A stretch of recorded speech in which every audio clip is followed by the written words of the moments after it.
everyone, in today's video I'm doing a gel polish design on my natural nails. I'm starting off by applying a base coat to all my nails and curing that in the light. Then on my middle finger I'm going in with a bronze colour. This is to be the base for my glitter in this design. I'm using a gold glitter, so therefore I'm using a similar coloured polish, but you just want to use whatever colour is similar to your glitter in case it shows through the glitter. Once that is cured, I'm going in with a nude gel polish on all of my other nails. I'm going to be doing one coat on my pinky, index and thumb, and 2 or 3 coats on my ring finger, because my ring finger is going to be a negative space design, I guess you'd call it, and the other 3 nails are just going to have a V shape of nude near the cuticle. I wanted this design to grow out really nicely because I'm terrible at redoing my own nails, so by having a nude colour near the cuticle it makes them look a little bit less grown out even when they are grown out. I'll try and insert a picture of the nails after a few weeks near the end of the video so you can see what I mean by not looking as grown out with having a nude near the cuticle rather than if I went to the cuticle with the navy blue polish. Speaking of navy blue, I'm taking this navy blue polish and I'm just using the polish bottle brush to make a V shape near the cuticle and then filling in the rest of the nail with the blue colour. I did this on my pinky, index and thumb. It doesn't need to be a perfect V at this stage because I am going to go back in and outline the V shape with a gold polish.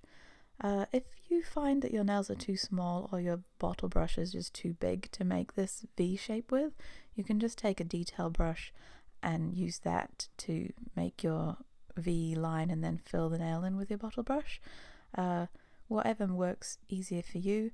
For me, because this didn't need to be perfect, I just used the bottle brush, but you can see here I'm just showing you could just use a detail brush. This one's just a cheap one from AliExpress and I'm just showing you that you can do the line with a detail brush instead. You can kind of see that I place my brush on the nail and then push it back into the position that I want it to be, rather than just starting out at the line that I want it to be. But again, this doesn't need to be perfect at this stage because it is going to be covered up with gold at the edge. This kind of design is really great if you're going away on holiday, because as it grows out it looks great. Here I'm just doing a second coat of blue just to make sure that the nail is opaque with blue, but I end up doing a third coat later on to correct my gold, so you could probably skip this step and just do your second coat of blue after you have done the gold.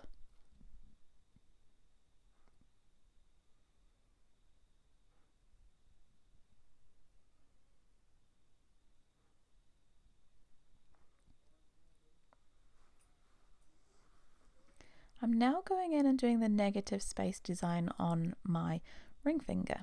I wanted to continue the kind of V shape look and have a similar shape growing out of the cuticle. I think the V shape really helps to elongate the nails as well, and it fits really nicely with the almond shape nails. So I just did a V at the cuticle, very similar to the other nails, and then I just made it into a Y by doing a line straight down the center of my nail. I liked to keep this design fairly simple because I needed to recreate it with my non-dominant hand on myself, but you could do whatever kind of negative space design you see fit in here, or again, if you don't want to do the negative space, just make it the same as the other 3 navy fingers and that would look cool too. But I just made a Y shaped, and I do recommend that that if you are doing this same design that you cure it in stages. So I did this Y section and then cured it, and now I'm going to go back in and do the other parts of the negative space.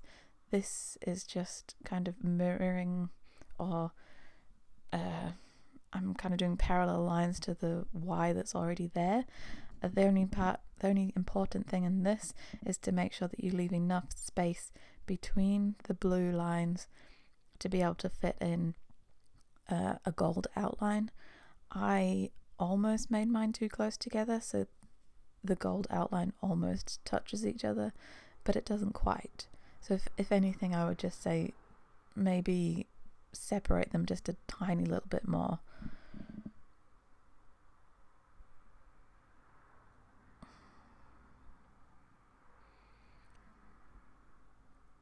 So once I finish that, I'm now going in with a gold gel paint, but a gel polish would work too. They just tend to be a little bit thinner, so you might have to cure it more often so it doesn't run.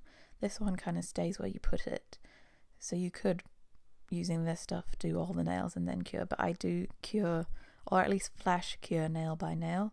Just cure it for 5 seconds so that it's set in place and it doesn't move. At this point, you want to make this as neat as possible, although any gold that goes too far onto the blue, you can correct by covering it with the blue polish. If it goes too far onto the nude, you can't really cover it too well with the nude, or at least not the nude that I was using, because it's a little bit sheer. I'm also outlining all of the negative space design. So this is where making sure that you've got enough space between the blues to fit your gold in. I'm sure you'll be able to see that my gold that goes down the center line, this part here, almost touches the gold on the other outline parts. I don't know how to explain it. I'm sure you can see, or you will see when I get to that part. So this line here almost connects with the inner line, but not quite. These lines, you want them to be as perfect as you can get them, although if it goes over the blue too much, you can correct it, which I think I do. So you're better to go more over the blue than over the nude, because you can remove it from the blue, but not so much from the nude. I don't think this is making any sense. It's been a while since I've done a nail video, so you'll have to excuse if I'm not explaining things very well. Here I'm going back in with the navy blue and just cleaning up anywhere that I went over with the gold if I put too much gold on. And the same thing here, I'm just neatening up anywhere that the gold went too far, or anywhere that I felt wasn't opaque enough with the blue. Just cleaning everything up, making it crisp and clean. If your nails are already perfect before this step, then you don't need to do it, but I don't know, I always seem to do one step too many, just trying to make things as perfect as possible. Now I'm going in with a no wipe top coat, but whatever top coat works. I just like no wipe because I don't like to wipe. That sounds funny. It's one less step for me if I use a no wipe top coat. So I'm putting that on to all of my fingers except for my middle finger, because we still need to put the glitter on that one. Could have, of course, already put the glitter on, but for some reason I left it till the end, and I'm going to do it very shortly. Now I'm using a normal top coat, not a non-wipe top coat, one that cures with a sticky layer, because my polish that I was using underneath didn't have a great sticky layer, at least not a good one to stick glitter to. So I'm using this normal top coat to create my tacky layer. And then I'm going in with this glitter from Magpie Glitter. What is it called? Suzie. It's just a holographic gold. It's got a few, I think it's got different sized flakes of glitter, but it's just a holographic gold glitter, and it's not too yellow, which I find a lot of holographic golds are too yellow. This is more of a neutral gold that's holographic. Once I burnish that into the nail, I'm just topping with the same normal top coat and making sure that it's all covered in there and sealed in. And then once that's cured, I'm going in with the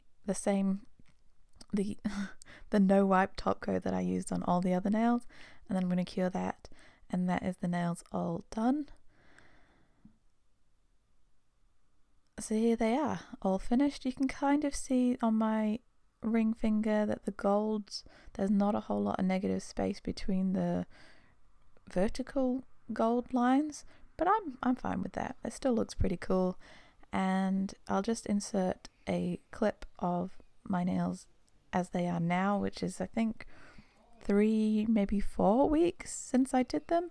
They're still going strong and they look pretty good, I think. Especially from a distance, you can't tell that they're grown out, which is the thing that I was going for. So thank you so much for watching. I hope you enjoyed this video. Please like, subscribe, and comment. Tell me what kind of videos you want to see, or what did I miss in this tutorial, what did I not tell you, or any questions you have. Please let me know.